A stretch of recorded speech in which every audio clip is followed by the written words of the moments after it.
అందరికీ నమస్కారం. రాజానగరం నియోజకవర్గంలో రైతులు పండించిన వరి ఇంకా రైతుల వద్దే ఉంది.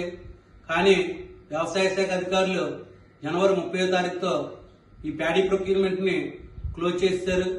అంచేత రైతులు చాలా ఇబ్బంది పడుతున్నారు. రైతులు పండించిన పంటకు గిట్టుబాటు ధర కూడా లేకపోవడం సరే కదా, దాన్ని పండించుకుంటానికి దాన్ని అమ్ముకోవడానికి కూడా ఇది లేకుండా రైతులు చాలా ఇబ్బంది పడుతున్నారు. ఈ రాజానగరం నియోజకవర్గంలోనే సుమారుగా కోరుకొండ మండలం వచ్చి 6,000 నుంచి 8,000 క్వింటాల వరకును, అదేవిధంగా సీతానగరం మండలంలో 2,000 క్వింటాల వరకును, రాజానగరం మండలంలో 3,000 నుంచి 4,000 క్వింటాల వరకు ఇంకా రైతుల వద్దే ఉంది. దీన్ని అమ్ముకుందామంటే ఎవరు కూడా ప్రభుత్వం నుంచి సరైన ప్రొక్యూర్మెంట్ విధానం లేక చాలా ఇబ్బంది పడుతున్నారు. దీని వెంటనే రైతుల దగ్గర నుంచి ధాన్యం కొనుగోలుని మళ్లీ పునఃప్రారంభించి రైతుల వద్ద ఉన్న ధాన్యాన్ని పూర్తిగా కొనుగోలు చేయవలసిందిగా డిమాండ్ చేస్తున్నాం. ఎందుకంటే మీరు కొనుగోలు చేయకపోతే మేమే ఉద్యమం చేపట్టవలసి వస్తుంది రైతుల తరఫున. అదేవిధంగా కూటమి ప్రభుత్వం రైతులను పూర్తిగా తుంగలోకి దొక్కింది తప్ప ఏమీ రైతులను ఉద్ధరించిన దాఖలాలు ఎక్కడా లేవు. ఎందుకంటే ఎంతో మంచి ఉద్దేశంతో జగన్మోహన్ రెడ్డి గారు రైతు భరోసా కేంద్రాలను ఏర్పాటు చేసి రైతు భరోసా కేంద్రాల ద్వారా ఎరువులు, పురుగుల మందులు, పశువులకు ఉచితంగా మందులు సరఫరా చేయడం జరిగింది.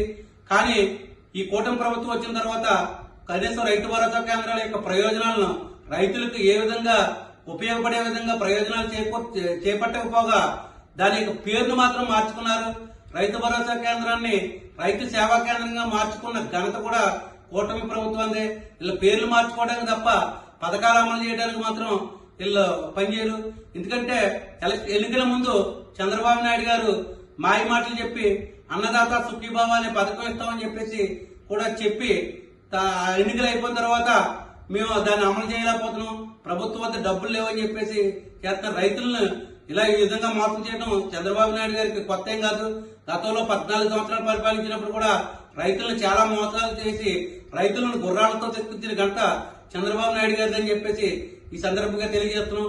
ఎందుకంటే రాజానగరం నియోజకవర్గంలో వెంటనే ధాన్యం కొనుగోలును ప్రారంభించి రైతుల వద్ద నుంచి ధాన్యం కొనుగోలు చేయకపోతే మాత్రం మా నాయకుడు రాష్ట్ర యువజన విభాగం అధ్యక్షులు జక్కంపూడి రాజా గారి ఆధ్వర్యంలో ఉద్యమం చేపట్టి రైతుల వద్ద ధాన్యం కొనుగోలు చేసే విధంగా పెద్ద ఉద్యమం చేపడతామని చెప్పేసి ఈ సందర్భంగా హెచ్చరిక జారీ చేస్తున్నాం.